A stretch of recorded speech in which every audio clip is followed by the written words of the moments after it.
para que ya partamos la clase. Ya, se está grabando. Profe, Dígame. profe, no entendí eso de lo del 28 de octubre. ¿Cómo? Perdone. No le entendí. Lo del 28 de octubre, es que recién me conecté, entonces no escuché bien. Ah, ya. El 28 de octubre es la fecha que tenemos nosotros calendarizada para la evaluación número 2. ¿Ya? La evaluación número 2 es un trabajo, es un informe grupal. Yo todavía no les envío las indicaciones del informe, pero al menos me gustaría que ya armaran su grupo. Va a tener obviamente que ver con la unidad que estamos viendo ahora, que es la unidad número 3 de hidroponía. ¿Ya? Tiene un 25% de ponderación de nota. ¿Ya? A eso nos estábamos refiriendo recién. Bueno, ¿queda claro? Gracias, profe. Ya me van preguntando cualquier cosa. Vamos a partir entonces la clase de hoy. Y la clase de hoy tiene que ver con esta unidad, ¿no es cierto? Y quería retomar algunos puntos que creo son importantes, principalmente pensando, ¿no es cierto?, en que también la clase anterior nos quedó ahí sin, yo les mandé la clase, pero quedaron algunos puntos que quizás pueden quedar, ¿no es cierto?, un poco sin entender. Así que me gustaría comenzar, ¿no es cierto?, a retomar algunos puntos dentro de los cuales ya hemos hablado quizás, pero que va a ser importante tener en cuenta para la evaluación número 2. Principalmente entender el concepto de hidroponía, ¿no es cierto?, que incluye todos los sistemas de producción que son los cultivos sin suelo, ¿ya? Cultivo sin suelo, entonces, es cultivo hidropónico, ¿ya? Entendiendo que el suelo, ¿verdad?, es una estructura que está conformada por partículas de arcilla, limo y arena. En este caso, entonces, la hidroponía puede llevar cualquier otro sustrato distinto a los que conforman la estructura del suelo. En estos sistemas en general, ¿no es cierto?, los medios de crecimiento o de soporte van a estar constituidos por distintas sustancias dependiendo de su origen. A estas sustancias les llamamos sustratos. Pueden tener origen orgánico o inorgánico, ser inertes o no inertes, que es un poquito, ¿no es cierto?, lo que vimos en la evaluación número 1. Los distintos sistemas y medios de cultivo sin suelo, ¿no es cierto?, van a verse observados en este diagrama que ustedes ven acá. Tenemos sistemas en agua, ¿ya?, que principalmente van a llevar por nombre sistemas circulantes o sistemas estacionarios. Vamos a ver cada uno en la clase de hoy. Y también tenemos sistemas aeropónicos, que también son sistemas de tipo hidropónico, pero que el agua les llega, ¿no es cierto?, de una manera distinta, como en spray. Y también tenemos otros sistemas de cultivo, ¿no es cierto?, que son medios naturales que principalmente sobreviven en sustratos de tipo orgánico o inorgánico, como los que ven acá ustedes, pero fíjense, ninguno es, ¿no es cierto?, ni arcilla, ni limo, ni arena, que son de alguna manera, bueno, la arena acá, pero va de manera, ¿no es cierto?, no formando una estructura, como en un suelo, va de manera solitaria. Y luego tenemos, ¿no es cierto?, estos medios artificiales, que de alguna manera, ¿no es cierto?, son los también que llamamos lana, ¿no es cierto?, o fibras que tienen, ¿no es cierto?, otro origen, que son artificiales, porque tenemos los naturales y los artificiales, ¿ya? Esto a grandes rasgos, cómo se distribuyen, ¿no es cierto?, los distintos medios en donde puede desarrollarse, en este caso, un cultivo sin suelo. ¿Qué ventajas tiene? Esto ya lo hemos ido viendo también en las clases anteriores. Vamos a ir mencionándolas rápidamente. Yo les dejo el texto de todas maneras, ¿no es cierto?, para que ustedes luego lo estudien. Las ventajas principalmente de la hidroponía es que existe un menor número de horas de trabajo y cada hora de trabajo se considera de manera mucho más liviana, ¿ya? Principalmente porque como es todo muy ordenado, principalmente dado por esa razón, es que las labores de trabajo son siempre más livianas, están relacionadas con una mayor higiene, más altura muchas veces, ¿no es cierto? Y muchas veces también requieren de menos horas de trabajo, producto de que muchas labores están sistematizadas, ¿ya? Principalmente producto, ¿no es cierto?, de que las labores más bien convencionales, más bien normales, tienen muchísimo, por ejemplo, la labor de eliminación de maleza, podemos trabajar en condiciones mucho más expuestas a las temperaturas, ¿no es cierto? Se hace mucho más engorroso y más laborioso cada una de los trabajos que existen en sistemas no hidropónicos. Por lo tanto, el sistema hidropónico se vuelve un poquito más cómodo, más fácil en ese sentido si lo comparamos con un sistema convencional. No es necesaria la rotación de cultivo, como en otras razones, ¿no es cierto?, en sistemas convencionales, siempre hemos mencionado que la labor de rotación de cultivo es una elaboración que muchas veces previene la aparición de plagas y enfermedades asociadas a los monocultivos, ¿ya? Cuando tenemos monocultivo, muchas veces se presentan condiciones desfavorables en el suelo, principalmente desnutrición y aparición de plagas y enfermedades que están relacionadas con los monocultivos. En este caso podemos tener un monocultivo en estas condiciones, no generando, ¿no es cierto?, estos problemas que se pueden dar básicamente en cultivos convencionales. Luego también no existe competencia por nutrientes, ya que finalmente nosotros le estamos dando al cultivo el nutriente que cada unidad necesita. No va a haber competencia, la planta va a tomar lo que ella quiere tomar y el resto lo deja disponible para las otras plantas. Ya no hay competencia de luz, ¿no es cierto? Porque prácticamente todo es principalmente otorgado directamente a la planta. Acá no hay maleza, ¿no es cierto? Y no hay otros cultivos que estén asociados a las competencias. Las raíces se desarrollan en mejores condiciones de crecimiento, como lo ven ahí ustedes en la imagen, ¿no es cierto? No teniendo intervención alguna de tipo física, de tipo nutricional, ¿no es cierto? Porque todo finalmente se le da para que se desarrolle completamente bajo estas condiciones, ¿no es cierto? Muchas veces completamente, ¿no es cierto?, bajo el agua, en este caso como ven en la fotografía.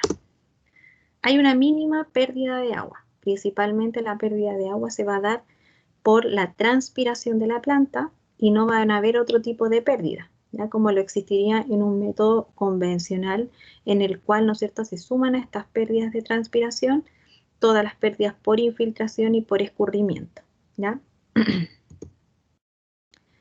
Hay un mínimo problema de maleza, ¿ya? Existe la posibilidad de que llegue alguna semilla de alguna maleza, principalmente a través de los riegos, cuando las aguas, ¿no es cierto?, no son las de mejores condiciones y no están bien filtradas. Pero en este caso, cuando nosotros hablamos de un buen sistema de hidroponía, no debieran haber, ¿no es cierto?, existencia de maleza. Por lo tanto, ya nos baja bastante todo lo que son las labores de mantenimiento de este sistema, ¿ya? Y también, obviamente, no tenemos competidores, ¿ya?, de los nutrientes y en este sentido, la luz. Otra ventaja es que se pueden reducir de manera al mínimo, ¿no es cierto?, muchas veces las aplicaciones de agroquímicos, principalmente porque tenemos condiciones ambientales que están relacionadas, ¿no es cierto?, con condiciones muy controladas y además tenemos, ¿no es cierto?, una muy baja contaminación de las aguas, que muchas veces también, ¿no es cierto?, es donde viene la mayor cantidad de patógenos. No existen suelos contaminados porque nosotros prevenimos, ¿no es cierto?, la existencia de que los sustratos vengan con algún grado de contaminación o algún patógeno, ¿ya? Por lo tanto, desde la unidad básica, bajamos en este caso la unidad de productos agroquímicos asociados al sistema hidropónico. Otra ventaja de la hidroponía es principalmente que ésta se ajusta a condiciones no tradicionales. Como ven ustedes en la fotografía, podemos tener condiciones, ¿no es cierto?, hidropónicas en sistemas verticales, sistemas horizontales, ¿no es cierto?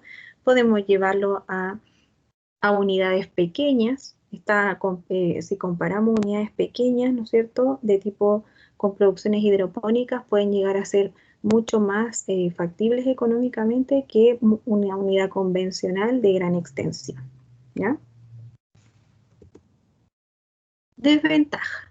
Las desventajas del sistema principalmente es que tiene un alto costo inicial, ¿ya? Un alto costo inicial y muchas veces también va a tener un alto costo asociado principalmente a cuando utilizamos temperatura, humedad, ¿no es cierto? Y luz artificial.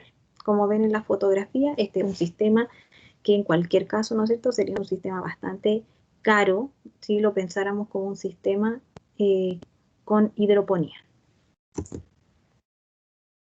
También este sistema, ¿no es cierto?, como una desventaja podríamos ver, es que requiere de un conocimiento de la fisiología y la nutrición. O sea, nosotros necesitamos saber, tener un grado de tecnicismo asociado al cultivo, principalmente para saber algunas cosas técnicas, cómo actúa un sustrato, cómo aplicar una buena nutrición, de qué va a depender esa nutrición, ¿ya? Principalmente eso. Y otra desventaja también muy asociada a la hidroponía es que pueden existir desbalances nutricionales, principalmente por una mala utilización de las soluciones nutritivas dentro del sistema hidropónico, ¿ya? Principalmente al no, por ejemplo, no controlar pH, alcalinidades, cosas que con conceptos, ¿no es cierto?, que puedan tener una inferencia directa sobre la nutrición de la planta. Otra desventaja es que se requiere agua de buena calidad, ¿ya? Idealmente debiéramos hacer análisis de agua antes de regar un sistema hidropónico, principalmente porque el agua, si presenta contaminantes, un exceso de sales, un exceso, por ejemplo, de acidez, una conducción eléctrica distinta de la que la planta requiere, podría, ¿no es cierto?, no ser un agua de buena calidad, ¿ya? Principalmente un agua de buena calidad requiere, sobre todo, estar libre de contaminantes, ojalá no tener, ¿no es cierto?, sales incorporadas y tener pH cercanos a la neutralidad, pensando en que las sales y los pH van a tener directa relación con la nutrición, ¿no es cierto?, y con la disolución de las soluciones A y B, que son las que nutren las plantas. Acá podemos ver, este cuadro ya se los había mostrado anteriormente, una comparación de cultivos tradicionales en cultivos hidropónicos, ¿no es cierto?, y tradicionales. En este caso podemos ver, ¿no es cierto?, que un cultivo sobre suelo, su nutrición puede ser muy variable, sin embargo, en un sistema hidropónico puede estar mucho mejor controlada, fácil de chequear y estable, ¿ya? En temas de espacio. En cultivos tradicionales, ¿no es cierto?, sobre suelo, los espacios son limitados principalmente a la fertilidad. Si mi suelo es fértil, yo puedo plantar, ¿ya? Sin embargo, cuando hablamos de sistemas hidropónicos, yo puedo de alguna manera disponer de todo el espacio posible, ya que la nutrición la aportamos al 100% de manera artificial, ¿ya? El control de maleza, obviamente, ¿no es cierto?, va a ser prácticamente inexistente en un sistema hidropónico, sin embargo, en un sistema tradicional siempre van a estar presentes. Y además para las hortalizas sabemos, ¿no es cierto?, que se vuelve muy caro, ¿no es cierto?, el control de malezas dentro del sistema cuando ya están las hortalizas crecidas.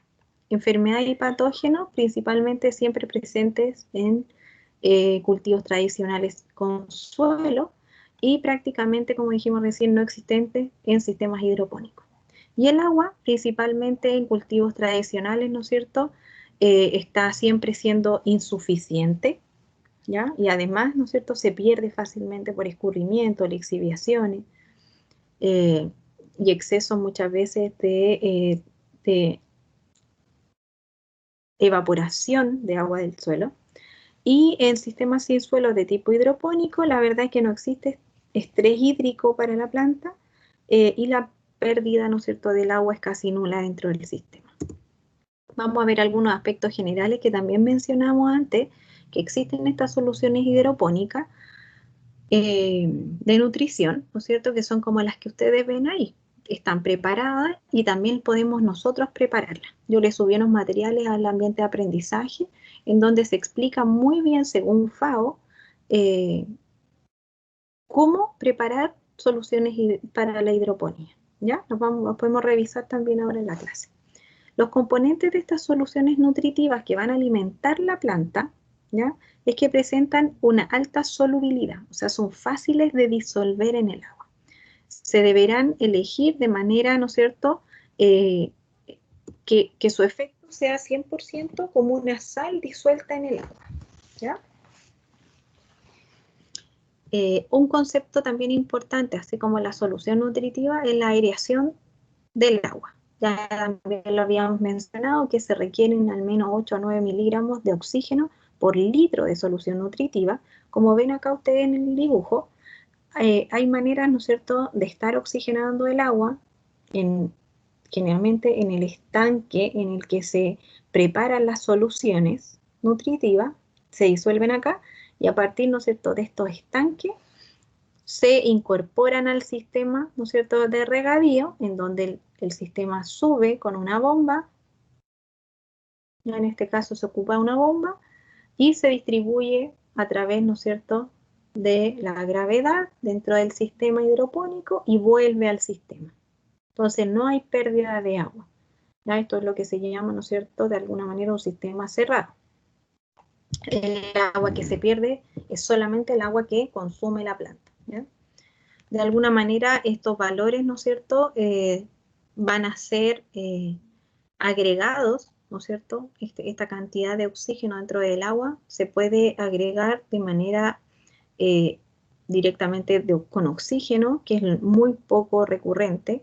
Basta con tener agitadores, ¿no es cierto?, y generar una recirculación abierta del sistema para estar incorporando y agregando completamente el oxígeno que el sistema requiere. Pero sí es importante que el agua en la cual estamos disolviendo el oxígeno del ambiente esté en torno a los días 15 grados Celsius, ¿ya? Para que esta cantidad de oxígeno sea la óptima dentro de la disolución de oxígeno en el agua. La calidad del agua, como mencionamos anteriormente, es muy importante la calidad del agua desde el punto de vista principalmente microbiológico, ¿no es cierto?, que no tenga ningún patógeno asociado al agua, y además de eso, una calidad química que está asociada, ¿no es cierto?, a las sales que pueda tener esta agua. ¿Por qué es importante las sales? Porque como lo mencionamos anteriormente, si esta agua está muy cargada a las sales, ¿no es cierto?, va a tener interacción con la solución nutritiva que yo esté aplicando al sistema, ¿ya? Por ejemplo, contenidos elevados de calcio obligan a realizar correcciones en la formulación de la solución nutritiva. Yo debería cambiar la forma, ¿no es cierto?, de la solución nutritiva que estoy aplicando. Y elementos como sodio y cloro en general pueden llegar a ser tóxicos para la planta si estuvieran en excesos, ¿no?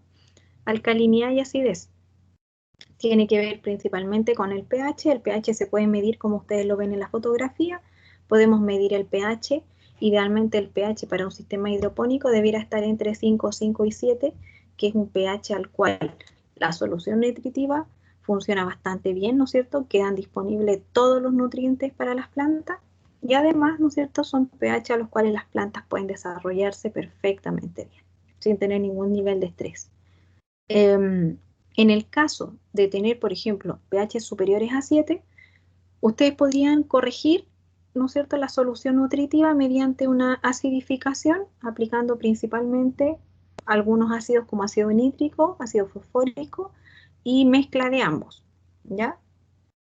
Y en el caso de elevar el pH, por ejemplo, que estuviera menor a 5,5 y ustedes quisieran alcalinizarlo un poco, podrían ocupar, ¿no es cierto?, alguna solución en base a hidróxido de potasio, considerando, ¿no es cierto?, en este caso que el potasio, así como en el caso anterior, el nitrógeno y el fósforo asociado, van a ser parte también, ¿no es cierto?, de la solución nutritiva, porque ustedes le están aplicando un producto químico a esa agua para cambiarle el pH.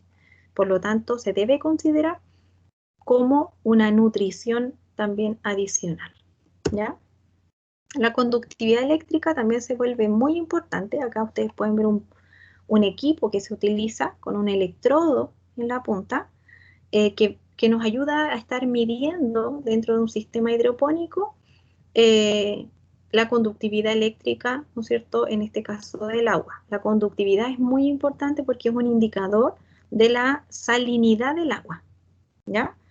Si esta conductividad eléctrica es muy alta, nos va a decir, ¿no es cierto?, que el agua está tendiendo a ser más salada, ¿ya? Más alcalina. Por lo tanto, la solución nutritiva se puede ver afectada en este caso. Generalmente, al comienzo de un sistema hidropónico, cuando uno lo empieza a echar a andar, el agua, ¿no es cierto?, debiera tener muy poca conductividad eléctrica, bajita, en una primera etapa. A medida que el sistema hidropónico, ¿no es cierto?, va generando un aumento en la vegetación, ¿no es cierto?, va creciendo esta lechuga, esta espinaca, ¿no es cierto?, como lo ven en el gráfico, esta conductividad eléctrica, ¿no es cierto?, se va viendo alterada, ¿ya? Va aumentando, porque yo voy a ir aumentando, dándole nutrientes a esa agua para que alimente, ¿no es cierto?, la materia vegetal que estoy propagando, en este caso. Por lo tanto, ¿no es cierto?, acá ustedes van a ver que valores adecuados de inicio en un sistema hidropónico van a ir en 3, 0, 7 y 1, 2. Ay, ¿cómo se llamaba? Ya, tuve una laguna mental, ahí les digo de nuevo cómo se llama. Y, ¿no es cierto?, podemos ver en este cuadro acá la conductividad eléctrica asociada a los distintos cultivos. Hay algunos que van a ser mucho más sensibles a la conductividad eléctrica, por ejemplo, la frutilla. ¿Ya? La frutilla, por ejemplo, va a tener una conductividad eléctrica de 1 y ahí debiéramos estar midiendo, ¿no es cierto?, que esta conductividad no supere el 1 de conductividad. Sin embargo, por ejemplo, el tomate puede soportar una cantidad mayor de conductividad eléctrica, ¿ya? La sanidad es un punto súper importante que también lo mencionamos anteriormente, ¿no es cierto?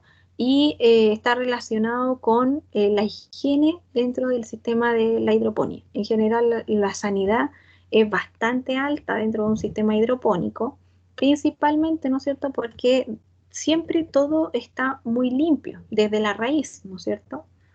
Prácticamente no existe tierra dentro del sistema que pueda estar con patógenos contaminados. Sin embargo, podríamos encontrar que algunos, por ejemplo, acá en la planta podría estar contaminado, ya que muchas veces, ¿no es cierto?, son materiales reciclables que de un año para otro se pueden ocupar. Si ese material, por ejemplo, en su momento se puede haber contaminado con hongos, ¿no es cierto?, podría contaminar también la planta. Por lo tanto, se vuelve indispensable desinfectar los materiales, ¿no es cierto?, cuando estos sean utilizados dentro del sistema hidropónico, ¿ya? Se desinfectan con hipoclorito o con otros desinfectantes relacionados muchas veces con sustancias de azufre, ¿ya? Principalmente todo lo que tenga contacto directo con la planta, ¿ya? Si alguno pudiera, por ejemplo, estar contaminado, es muy importante intentar eliminarlo del sistema. O sea, si es que algún, por ejemplo, esponjas estuvieran, o sujetadores, ¿no es cierto?, estuvieran contaminados con algún patógeno, se prefiere eliminar dentro de lo que es el sistema hidropónico, ¿ya? Descartarlo y no volver a utilizarlo. Mencionamos lo importante que es, ¿no es cierto?, producir plántulas dentro de un sistema. Generalmente las plántulas pueden hacerse, ¿no es cierto?, en bandejas de poliuretano bajo suelo, pero al momento, ¿no es cierto?, de trasplantar las plántulas a un sistema hidropónico, es necesario que estas plántulas, ¿no es cierto?, estén libres de tierra y contaminantes. Por lo tanto, ¿no es cierto?, requiero en el proceso de trasplante lavar muy bien las raíces, ¿no es cierto?, antes de llevarlas a mi sistema. Además de eso, va acompañado de un sistema de soporte. En este caso, ¿no es cierto?, tenemos estas esponjas, estos sistemas que generalmente son unas planchas como una esponja artificial en donde podemos sostener la planta y de esa manera, ¿no es cierto?, ponerla en un sistema hidropónico, ¿ya?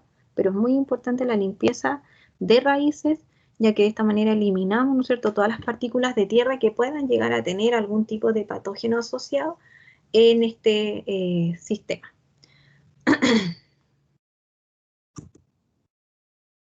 Y acá mencionamos, ¿no es cierto?, parte de lo que son los sistemas de la hidroponía. ¿Ya? Tenemos dos tipos de sistemas. Uno, sistema abierto, que es el que mencionamos antes, ¿no es cierto? Y es un sistema en el cual yo aplico una sustancia nutritiva, pero esta sustancia nutritiva no la podemos recuperar. ¿Ya? Por ejemplo, lo que ustedes ven acá son plantas que crecen sobre unas macetas. ¿Ya? Esto también es hidroponía porque no se está ocupando un suelo, en este caso se está ocupando un sustrato. Sobre este sustrato aplicamos una sustancia nutritiva y esta sustancia nutritiva nosotros no la podemos volver a utilizar, queda abierto, ¿no es cierto? Cualquier tipo de sobrante, en este caso, que no ocupe la planta, va a quedar de alguna manera atrapado por el sustrato. ¿Ya? A eso le vamos a llamar sistema abierto. ¿Ya? Y tenemos el otro sistema, ¿no es cierto?, que es como el que más reconocemos como un sistema de hidroponía, en el cual hablamos de un sistema cerrado. Este sistema cerrado, ¿no es cierto?, se constituye de drenajes en donde entra una cantidad de sustrato, o sea, una cantidad de solución nutritiva, y todo el sobrante se puede, ¿no es cierto?, recuperar en la parte final del sistema. Por eso se llama cerrado. Y ese sobrante se puede volver a incorporar al sistema, ¿no es cierto? Y se va recirculando. ¿Van entendiendo, chiquillos, cuál es el sistema abierto y cerrado? La diferencia. Si alguien no entiende, me va a preguntar. Sí. Acá podemos ir, ¿sí? Ya. Acá podemos ir viendo cada uno de los sistemas. ¿Ya? El primero, el más común, yo creo que el que se les ocurre a ustedes, muchas veces el sistema de hidroponía de sistema flotante, que es un sistema cerrado, ¿no es cierto?, en el cual este sistema flotante es uno de los más sencillos y de bajo costo.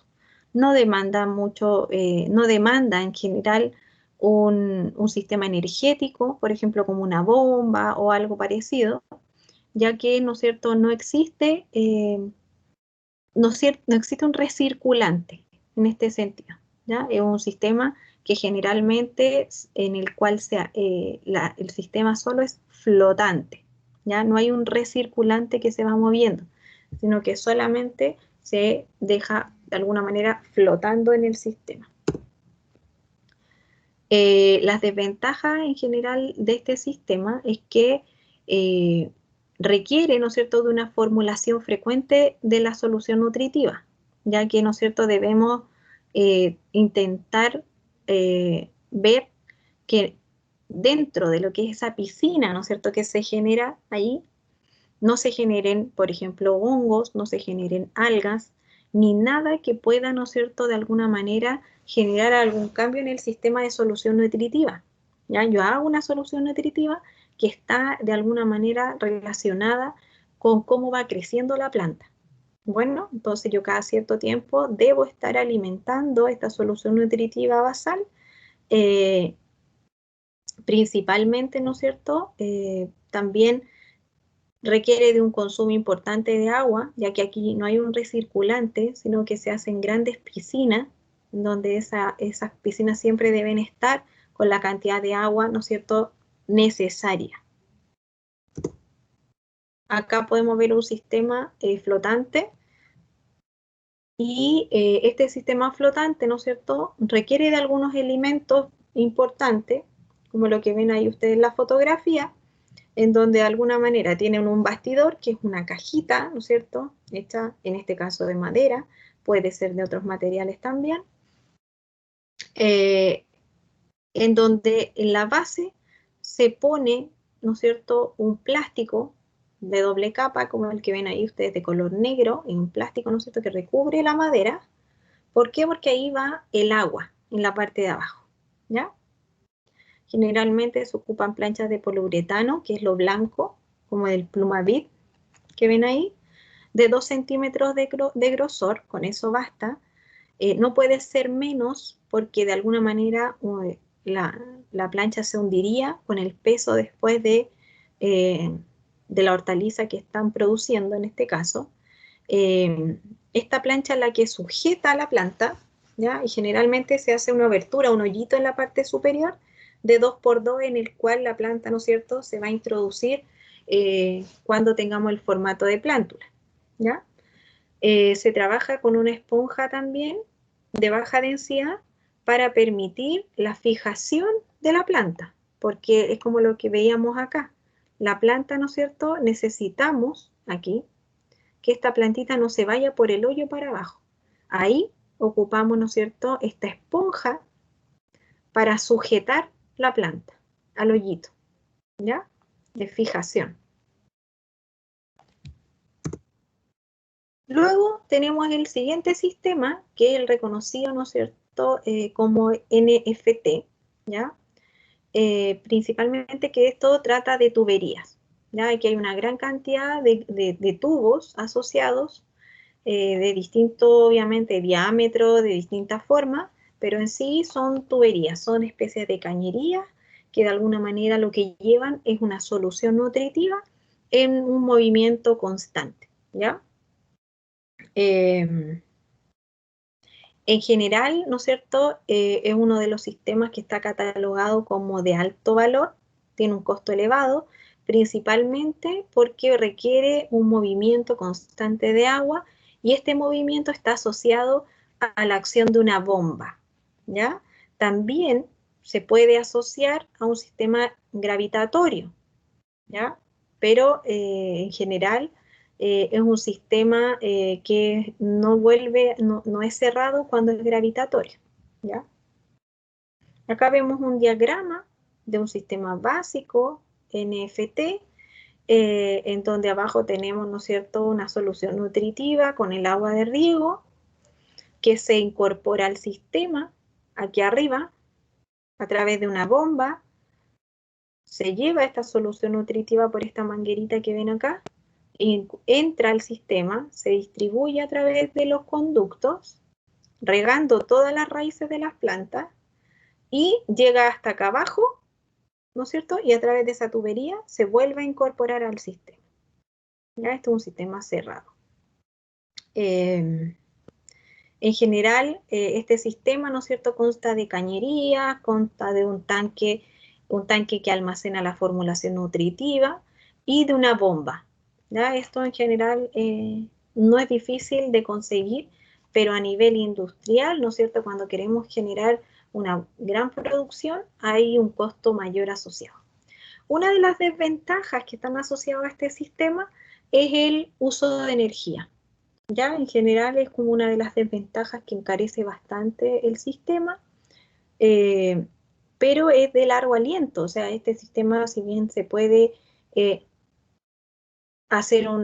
tener un alto costo inicial, es un costo, ¿no es cierto?, que se ve disminuido a través de los años, ya que de alguna manera todos los materiales que se utilizan perduran por mucho tiempo, ¿ya? En general,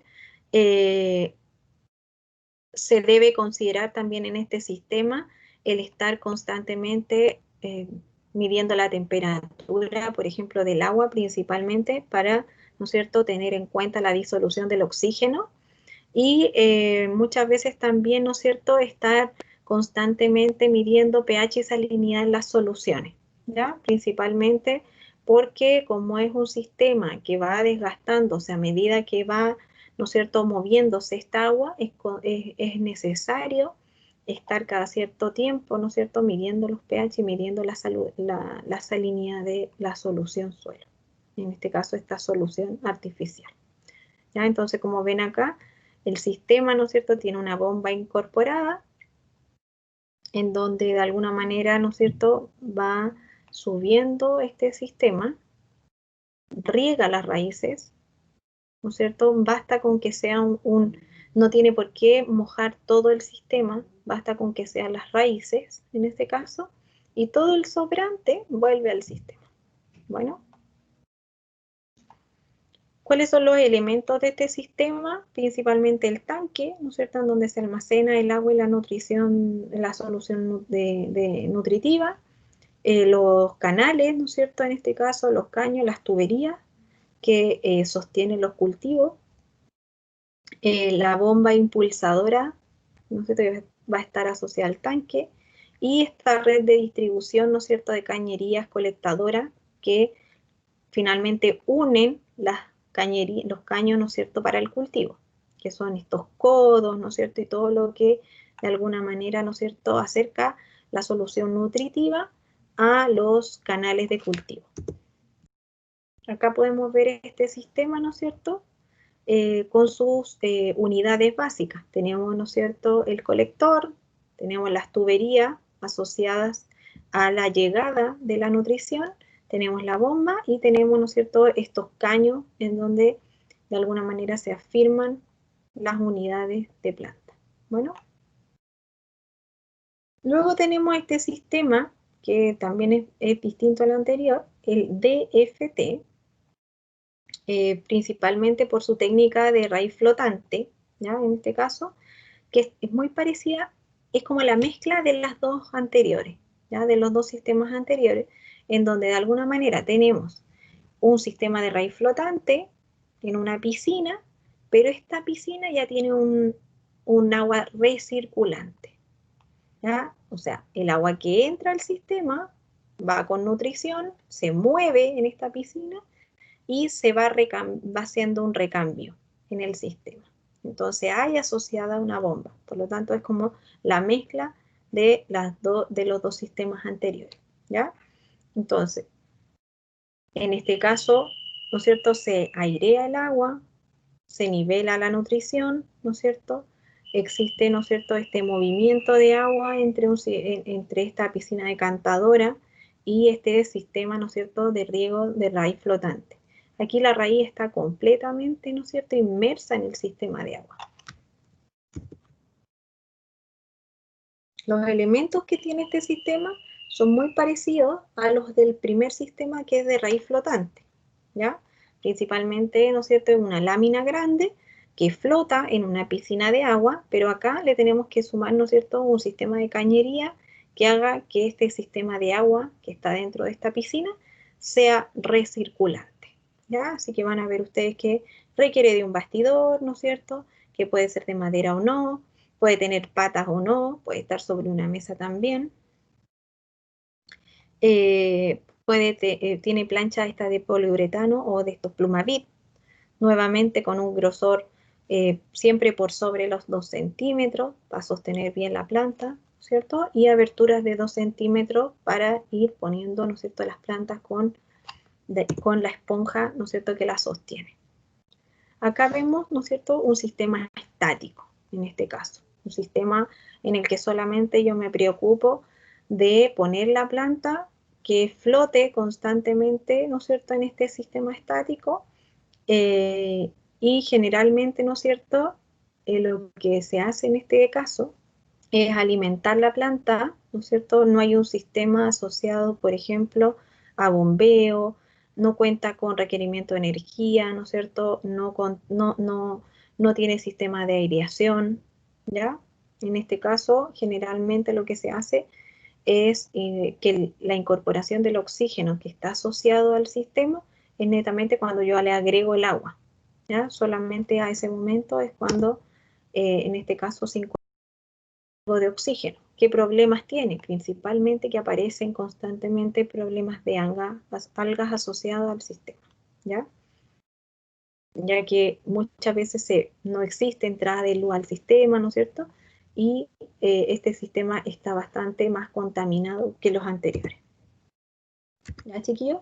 Eso les quería avanzar en el día de hoy, y también quiero saber si alguno de ustedes tiene alguna consulta, tiene algo, principalmente pensando en la clase anterior. En la clase anterior, a ver, les voy a mostrar la clase, esta era.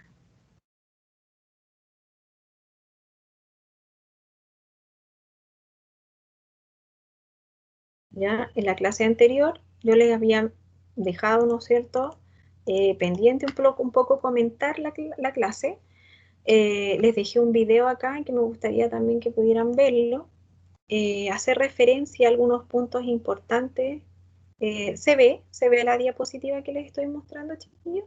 Me avisan si no se ve, por favor. Sí, profe, sí, se ve. Sí, les quería hacer mención un poco de que este sistema no es un sistema actual, es un sistema que en la antigüedad ya estaba existiendo, ¿ya? O sea, desde los jardines colgantes de Babilonia, como los que ven ustedes acá, esos eran sistemas hidropónicos. Desde la parte aérea, ¿ya?, de estos jardines colgantes, es que se regaban, ¿no es cierto?, de manera artificial, se dejaba caer agua desde la parte más alta para tener estos jardines regados, ¿ya? Así que es como algo dentro de lo que son, de alguna manera, nuestros antecedentes de la hidroponía. Ya acá es donde yo un poco les hablaba de estas soluciones nutritivas que se vuelven indispensables para la vida de los vegetales. Ya acá vamos a ir viendo que hay algunas que son súper indispensables y principalmente nitrógeno, fósforo y potasio. Un poco más intermedias son el azufre, el calcio y el magnesio. Y en dosis más pequeñas, en cantidades, elementos menores como hierro, magnesio, cobre y zinc. ¿Ya? Todos esenciales, todos indispensables, pero cada uno, ¿no es cierto?,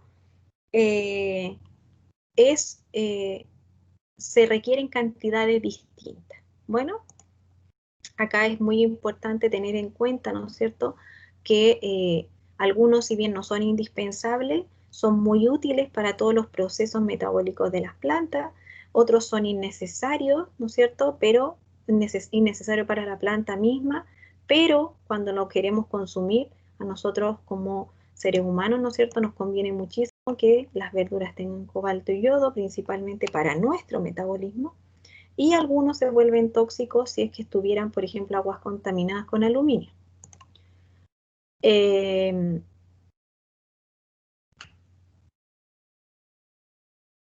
Claro, el Víctor hace mención a los regadíos por surcos en Mesopotamia. Desde ahí viene, o sea, no, que nadie crea que tiene la magia en la actualidad de hablar de hidroponía, porque en realidad esto ya se hacía hace muchísimos años, ¿no es cierto? Ya venía, lo que pasa es que no mucho lo utilizan en la vida. En general, la localización de los sistemas, de los síntomas de deficiencia se vuelven bastante importantes cuando no estamos, ¿no es cierto?, entregando la nutrición que corresponde a un sistema hidropónico, ¿no es cierto? Es una de las desventajas que puede llegar a tener un sistema hidropónico, es tener un desbalance nutricional. ¿Qué desbalances nutricionales podemos ver? Principalmente unos dados por elementos móviles, ¿no es cierto?, que tienen que ver con el nitrógeno, fósforo y potasio, que cuando faltan, de alguna manera, en los puntos de crecimiento, son rápidamente, ¿no es cierto?, se mueven internamente en la planta, rápidamente. Si faltan, por ejemplo, en las hojas que están en desarrollo, son las hojas más viejas las que alimentan los brotes nuevos. Por lo tanto, cuando nos falta nitrógeno, por ejemplo, los síntomas los vamos a ver en las hojas más viejas, ya que si no le ponemos nitrógeno necesario a una planta, las hojas viejas son las que sueltan su nitrógeno y lo envían a estos puntos de crecimiento. Lo mismo pasa con el fósforo y el potasio. Elementos inmóviles en la planta se van a ver, por ejemplo, sus deficiencias se van a ver en los brotes nuevos, ya en todos los puntos que están desarrollándose como en células nuevas, se van a ir viendo cuando haya deficiencia, por ejemplo, de calcio y boro, ¿ya?, que son elementos inmóviles. Esto pasa igual en el suelo, ¿eh?, cuando la nutrición se ve desbalanceada en elementos móviles e inmóviles, ¿ya? Bueno, acá con referencia a la nutrición, ¿no es cierto?, el nitrógeno es absorbido en forma de nitrato y en forma de amonio, principalmente. El fósforo en cualquier forma de óxido de fósforo, y en potasio en óxido de potasio. Ya esas son las formas en las cuales vamos a tener que aplicar la nutrición a nuestro sistema. Acá vemos ejemplos de elementos que son móviles en la planta y elementos que son inmóviles en la planta. Por lo tanto, cuando falte calcio, ¿dónde lo vamos a ver? En hojas nuevas. Cuando falte fósforo, ¿dónde lo vamos a ver? En hojas más viejas, ¿ya? Los síntomas principalmente. Acá, bueno, yo les dejé algunos datos de nutrición, que principalmente cómo se pueden observar estos síntomas de los 3 principales nutrientes, ¿no es cierto? Eso lo vamos a pasar más rápido. y principalmente volver a esta solución nutritiva, que es este medio líquido en el cual nosotros vamos a generar la nutrición de nuestro sistema hidropónico, ¿ya? Principalmente son soluciones nutritivas, ¿ya? Que están asociados a los cultivos, y generalmente se presentan en dos formatos, uno en formato en una solución A y una solución B. En algunos casos se ha generado una solución C, que es cuando algunos cultivos, por ejemplo, son más exigentes en alguno que otro nutriente, ¿ya? Esto, por ejemplo, lo que ustedes ven acá es una raíz flotante con un sistema cerrado, ¿ya? Porque de alguna manera este sistema yo lo alimento, pero todo lo sobrante vuelve al sistema, ¿ya? Acá también tienen otro video para que puedan también asociarlo a lo que es, ¿no es cierto?, la materia. Otra de las cosas que les quería mencionar en este caso es que qué características debe tener un buen sustrato, ¿ya? Recordemos que los sustratos son los que van a ayudar a sostener la planta en un sistema hidropónico. En este caso, estos sistemas hidropónicos, ¿no es cierto?, van a estar principalmente asociados a estos tipos de mezclas de sustrato. Una mezcla de sustrato. La Tiare me pregunta cuál es la diferencia nutritiva entre la solución A y la solución B. Principalmente los nutrientes que tienen estas dos soluciones. ¿Ya? Solamente eso. Hay una cantidad, por ejemplo, de macronutrientes asociados a una solución A y una solución B, ¿no es cierto?, que tiene otro tipo de nutriente, otra mezcla de nutrientes.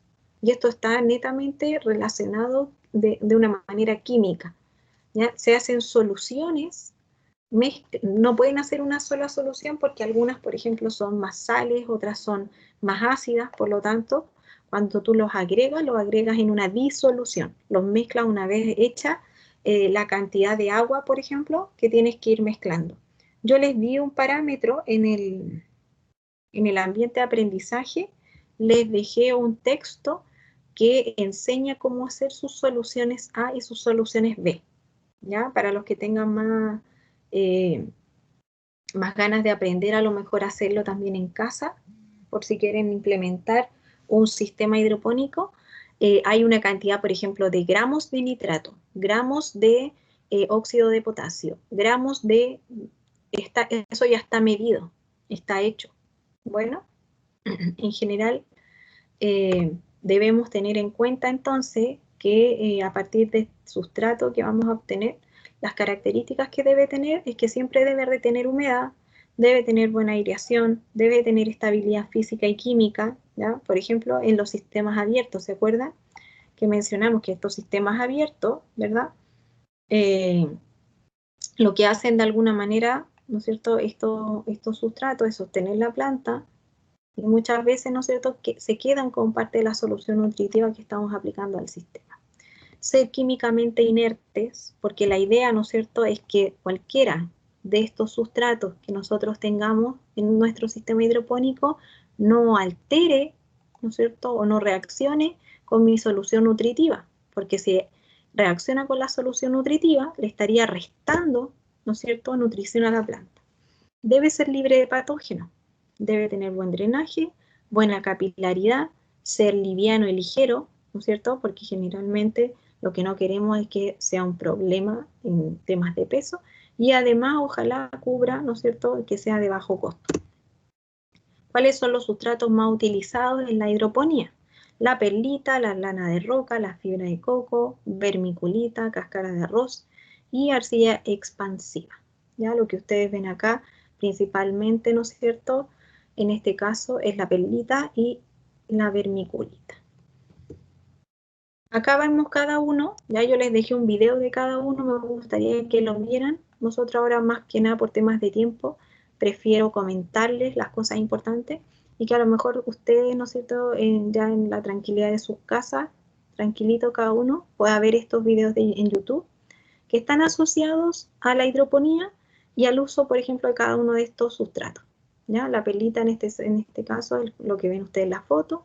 Tiene un aspecto granulado, de color blanco, ¿no es cierto? Es un mineral natural que generalmente tiene la característica de presentar una alta porosidad, ¿no es cierto? Es muy liviano, es inerte, o sea, cumple perfectamente con las características de un buen sustrato, ¿no es cierto?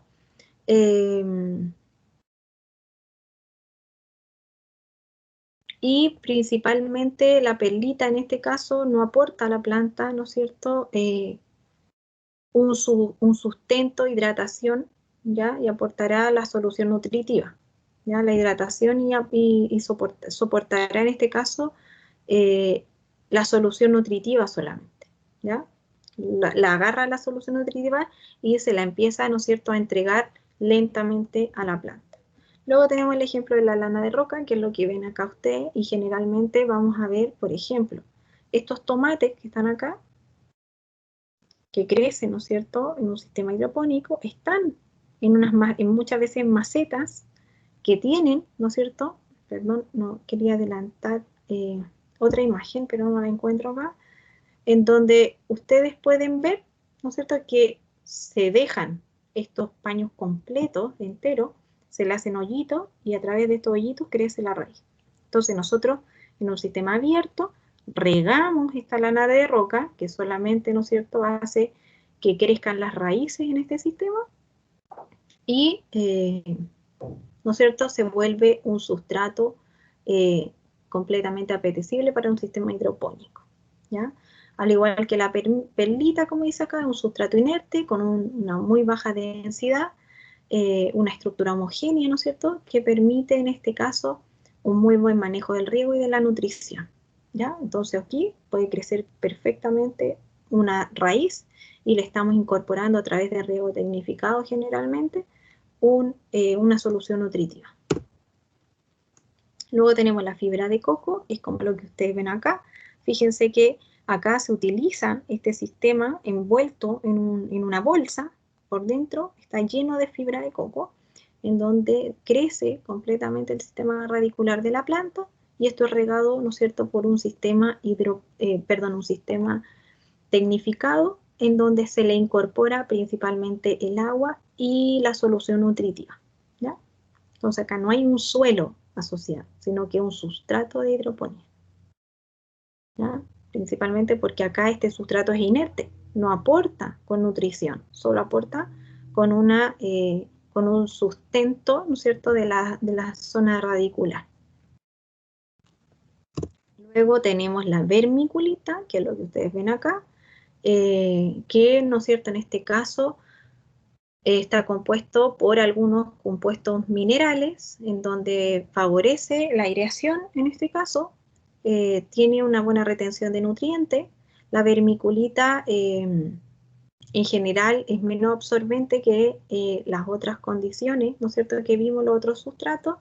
Es un sustrato capaz de aportar propiedades químicas a la planta, por lo tanto, ¿no es cierto?, hay que mantener un control de las características nutritivas de la solución que van a ustedes, con las cuales ustedes van a regar. Ya acá esto, de alguna manera, un efecto químico, ¿no es cierto?, sobre la solución nutritiva. Luego tenemos la cascarilla de arroz, ¿no es cierto?, que es todo el resto que queda del proceso del arroz. Se utiliza, ¿no es cierto?, también como estructura, ¿no es cierto?, para darle más porosidad muchas veces a un sustrato. Bueno, y tenemos finalmente la arcilla expansiva, ¿ya?, que es lo que ustedes ven acá, que es un material muy ligero, ¿no es cierto?, con mucha porosidad, es inerte, genera una muy buena aireación y, ¿no es cierto?, de alguna manera genera este pequeño lugar en donde se desarrollan, en este caso, las raíces a través, ¿no es cierto?, de este sistema radicular, ¿ya? Aquí crecen las raíces y este sustrato lo que hace de alguna manera es almacenar mucha agua que de alguna manera, ¿no es cierto?, va a ir incorporando al sistema de desarrollo hidropónico. Otro ejemplo, ¿no es cierto?, de sustrato es la piedra pómez, la que ustedes ven aquí, ¿no es cierto?, y muchas veces la vemos también asociada a jardines de tipo ornamental, ¿ya? En este caso siempre también es bueno tenerlo, ¿no es cierto?, desde el punto de vista de un sistema hidropónico, ¿ya? En general son muy livianas, ya los que han podido tener alguna en la mano alguna vez van a darse cuenta que es una piedra que muestra aire en el interior.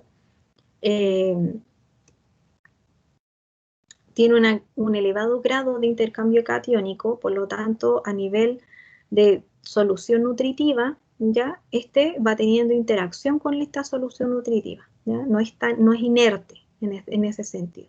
Sin embargo, como tiene estas propiedades físicas que lo hacen, ¿no es cierto?, tan valorado, es que este sustrato también se usa dentro, ¿no es cierto?, de lo que es el sistema hidropónico, ¿ya? Principalmente por las condiciones físicas más que sus condiciones químicas en este caso.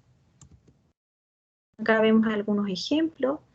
Esto es lo que se reconoce como aeroponía, ¿ya? Que a través, ¿no es cierto?, de un spray o un vapor de agua internamente, ¿no es cierto?, muchas veces es que estas raíces y estas plantas pueden crecer en estos sistemas verticales. Esto es, ¿no es cierto?, la hidroponía en un sistema NFT, que son cañerías que se van regando, ¿no es cierto?, de distintos niveles, es un sistema cerrado, y esto, ¿no es cierto?, es de alguna manera esta fibra, ¿ya?, que ayuda a generar estos plantines, ¿ya? Y esto está completamente húmedo, en donde se genera la planta completa, ¿no es cierto?, utilizando este sustrato con soluciones nutritivas asociadas y que lo hace ser un sistema hidropónico, ¿ya? No hay un suelo, sino que hay solamente un sostén de la raíz. Y acá vemos otro sistema hidropónico, ¿no es cierto?, en el cual vemos un cultivo de frutilla, obviamente con alta cantidad de tecnología asociada, ¿ya? Y acá también sistemas hidropónicos. Acá es donde ustedes ven estos ladrillos, como los que vimos anteriormente acá, perdón, esto, ¿ya?, que es la lana de roca. Estas, por ejemplo, puede ser lana de roca, o también puede ser, en este caso, lo que también se ve en este lado, que es la fibra de coco. Fíjense que está envuelto, ¿ya?, en este plástico que ustedes ven aquí en la foto. Ahí. ¿Ya? Y es un sistema, ¿no es cierto?, en este caso abierto, en el cual yo aplico mi solución nutritiva y esta solución nutritiva no vuelve al sistema, ¿no es cierto?, queda ahí atrapada en este sustrato. De eso quería avanzar con ustedes hoy. Tenía pendiente tomar algunos puntos de la clase 13 y, ¿no es cierto?, avanzamos también con la clase 14, que fue la que correspondía a esta semana. ¿Ya, chicos? Quedamos hasta acá entonces. Espero que estén bien, que les haya quedado clara la clase de hoy. Y recuerden que la evaluación 2 tiene mucho que ver con esto, ¿ya? Así que vamos a hacer un trabajo para la evaluación 2 que tiene que ver con hidroponía, así que para que ya vayan interiorizándose, quizás vayan buscando más información. La idea es que, ¿no es cierto?, vayan armando sus grupos